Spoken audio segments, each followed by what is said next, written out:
So just imagine তোমাকে almost 18 বছর ধরে একটা রুমের ভিতরে বন্দি করে রাখছে। সো তোমাকে ডেইলি খাবার দিতেছে, টিভি আছে, টিভি দেখতে পারতেছো, যা ইচ্ছা তাই করতে পারতেছো, কিন্তু একটা রুমের ভিতরে। আর তোমাকে লাইক বের হতে দিচ্ছে না 18 বছর ধরে। সো তোমাকে কেন আটকে রাখছে? কে আটকে রাখছে? আর এটার পিছনে কে আছে? সো এটার মেন কাহিনীটা কী? সো এরকম একটা থিম নিয়ে আজকে আমি একটা মুভির ব্যাপারে কথা বলবো, that is old boy. So old boy release হলো 2003 সালে। এটা একটা কোরিয়ান মুভি।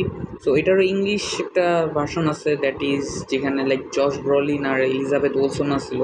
সো আমার মতে ওটার থেকে অরিজিনাল যেটা কোরিয়ান ভার্সনটা ওটা দেখা উচিত, কজ ভাই অরিজিনাল ইজ দ্য বেস্ট।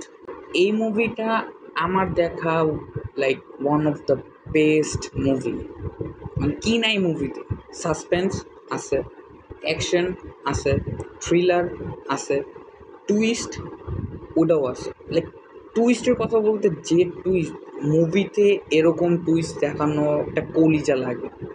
এরকম টাইপের টুইস্ট লাইক মাথা নষ্ট, প্লাস বলা স্পয়লার, সো আমি আর কিছু বলতে চাই না।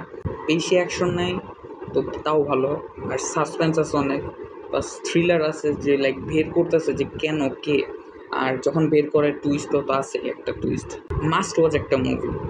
সো এটা অবভিয়াসলি 18+, অ্যান্ড অফকোর্স এটার কোনো অনলাইন প্ল্যাটফর্মে নাই, সো তোমাদেরকে ইন্টারনেটের ভালোবাসা ইউজ করে দেখতে হবে। আর সো তুমি যদি লাইক একটু ভাষা ভাষা কম বুঝো, কোরিয়ান ভাষা কম বুঝো, তাহলে লাইক তুমি ইংলিশটা দেখতে পারো। বাট আমার মতে ইংলিশে যে এত বড় হিট দিবে, যতটা মানে অরিজিনালটা দিছে, আই ডোন্ট নো।